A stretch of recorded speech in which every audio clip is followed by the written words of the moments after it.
ഇപ്പോൾ കേരളത്തിൽ ഇ ഡിയെക്കുറിച്ച് മാത്രമാണ് ചർച്ച.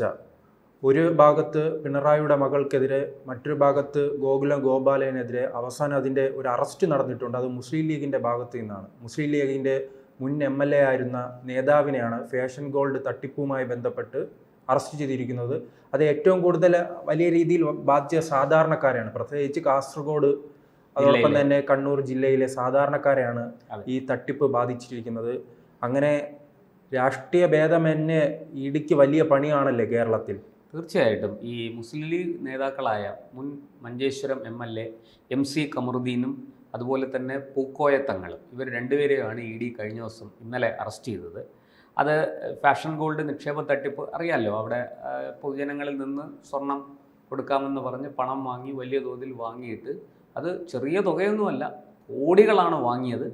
വാങ്ങിയിട്ട് അവർക്ക് പറഞ്ഞ സമയത്തിന് സ്വർണമോ പണം തിരിച്ചു നൽകുകയോ ചെയ്യാതെ പണം തട്ടി എന്നുള്ളതാണ് കേസ്. അതിലാണ് ഇപ്പോൾ അറസ്റ്റ് നടന്നിരിക്കുന്നത്. അതിൽ കമറുദ്ദീൻ മുൻ MLA ആണ്, മഞ്ചേശ്വരം MLA ആണ്. അത് ഈ പൂക്കോയ തങ്ങളെന്ന് പറയുന്നത് ഈ ഫാഷൻ ഗോൾഡിൻ്റെ മാനേജിങ് ഡയറക്ടറാണ്. അപ്പോൾ അങ്ങനെ അവർക്കെതിരെ നേരത്തെ അതിൻ്റെ വിശദാംശങ്ങളൊക്കെ പുറത്തു വന്നതാണ്, വാർത്ത വലിയ തോതിലായതാണ്. പക്ഷെ അതിൽ ഒന്ന് രണ്ട് കാര്യങ്ങൾ ഇവിടെ ഞാൻ പറയാം. ഏതാണ്ട് ഈ ഇവർ കുറ്റപത്രത്തിൽ കൊടുത്തിരിക്കുന്ന ഇവരുടെ പ്രതികളെ അറസ്റ്റ് ചെയ്ത് അവരുടെ മൊഴി രേഖപ്പെടുത്തി. ആ മൊഴി അനുസരിച്ചാണെങ്കിൽ ഏതാണ്ട് 73,38,00,000 രൂപയുടെ ഒരു തട്ടിപ്പാണ് നടന്നതെന്നാണ് പറയുന്നത്.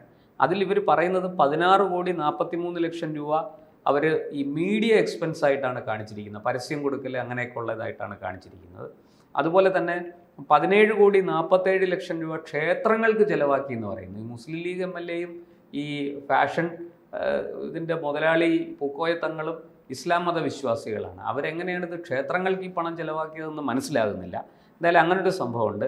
അതുപോലെ 39,47,00,000 രൂപയുടെ മറ്റ് ചില ചിലവുകളൊക്കെ കാണിക്കുന്നുണ്ട്.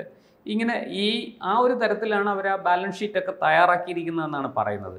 എന്തായാലും അതുകൊണ്ട് മുസ്ലിം ലീഗ് ഒരു മതേതരത്വ പാർട്ടി എന്നാണ് അവർ അവകാശപ്പെടുന്നത്. അത് മതേതരത്വ പാർട്ടിയാണോ മതേതര പാർട്ടിയാണോ അല്ലയോ എന്നുള്ളത് കേരളത്തിലെ ജനങ്ങൾക്ക് നന്നായിട്ട് അറിയാം.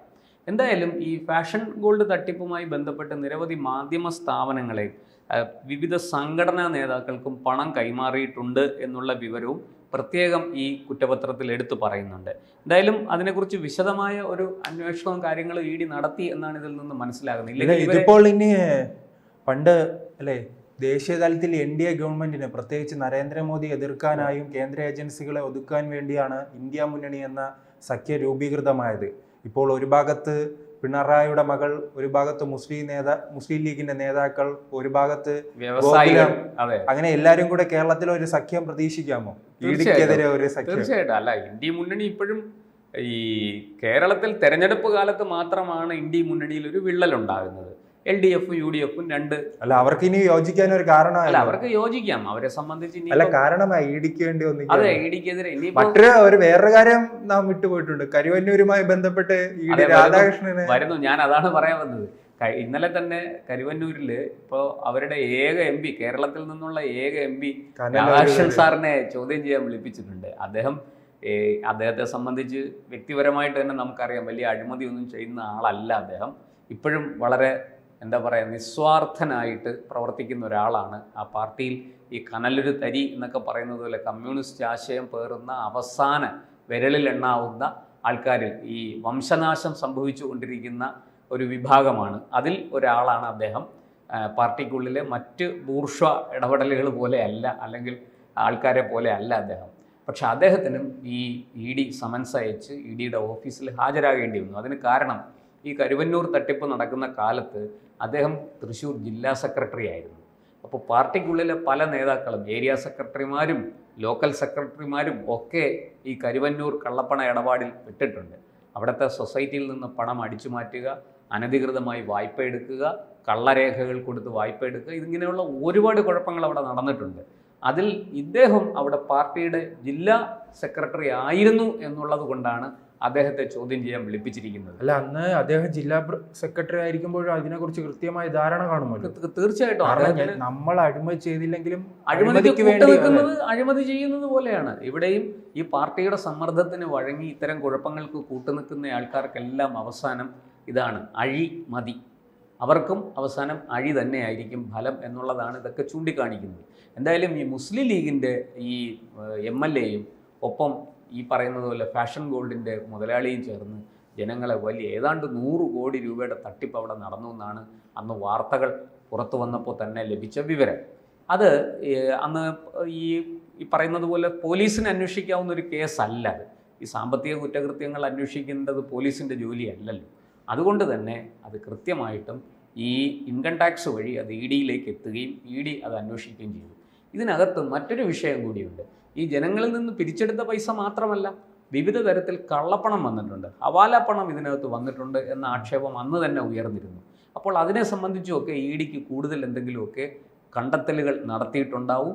ED-ക്ക് അതിന്റെ വിശദാംശങ്ങൾ ഇനി മറ്റൊരു കാര്യമായി അല്ലേ, ന്യൂനപക്ഷങ്ങൾക്കെതിരെ അതെ, തിരിയുന്നു. സ്വാഭാവികമാണ്. അതിപ്പോ കേരളത്തിൽ അറസ്റ്റിൽ അതെ, മഞ്ചേശ്വരം തൊട്ട് പാറശാല വരെ പ്രചാരണം നടത്തും. അയ്യോ ഞങ്ങളെ കൊല്ലുന്നേ, ഞങ്ങളെ തല്ലുന്നേ, ഞങ്ങളെ ഞെക്കുന്നേ എന്നൊക്കെ പറഞ്ഞ് ന്യൂനപക്ഷങ്ങൾക്ക് ഇവിടെ ജീവിക്കാൻ നിവർത്തിയില്ല, ED-യെ ഉപയോഗിച്ച് വേട്ടയാടുന്നു, പിന്നെ ED ഞങ്ങളുടെ എല്ലാം വീടുകളും സ്ഥാപനങ്ങളും എല്ലാം പൂട്ടി സീല് വയ്ക്കുന്നു, ഞങ്ങളെ ജീവിക്കാൻ അനുവദിക്കുന്നില്ല, ഞങ്ങൾ പട്ടിണിയാണേ എന്നൊക്കെ പറഞ്ഞ് നിലവിളി തുടങ്ങും. പക്ഷെ ആ തട്ടിപ്പിൽ ഇരയാകുന്നത് കൂടുതൽ ന്യൂനപക്ഷങ്ങളിലെ അതാണ് അതിലെ ഏറ്റവും സത്യസന്ധമായ വിഷയം. ഈ തട്ടിപ്പിനകത്ത് പെട്ടിരിക്കുന്ന ഭൂരിഭാഗവും ഈ പറയുന്ന മുസ്ലിം സമുദായത്തിൽപ്പെട്ട ആൾക്കാർ തന്നെയാണ്. ഈ പാടുപെട്ട് ഗൾഫിലൊക്കെ പോയി കിടന്ന് അധ്വാനിച്ച് കൊണ്ടുവരുന്ന പണത്തിൻ്റെ ഒരു വിഹിതം ഭാവിയിലേക്ക് കരുതി വെക്കാൻ വേണ്ടിയിട്ടാണ് ഈ സ്വർണത്തിലൊക്കെ നിക്ഷേപിക്കുന്നത് ആൾക്കാർ. അത് മുസ്ലിമും ക്രിസ്ത്യാനിയും ഹിന്ദുവും ഒക്കെ ചെയ്യുന്നുണ്ട്. അടുത്ത തലമുറയ്ക്ക് വേണ്ടി, പിള്ളേരുടെ കല്യാണത്തിനൊക്കെ വേണ്ടിയിട്ട് നമ്മൾ ഇപ്പോൾ ഇന്നത്തെ വില അത് കൊടുത്ത് സ്വർണം ബുക്ക് ചെയ്യും. 10 കൊല്ലം കഴിഞ്ഞ് അതേ വിലയ്ക്ക് കിട്ടും സ്വർണം എന്നുള്ളതാണ് ഇവരുടെ വാഗ്ദാനം. അങ്ങനെയൊക്കെ പറഞ്ഞാണ് പല ജുവലറികളും പല കമ്പനിക്കാരും ഒക്കെ ഇവരെ ആൾക്കാർ സമീപിക്കുന്നത്. നമ്മൾ പരസ്യമൊക്കെ കണ്ടിട്ടുണ്ടല്ലോ.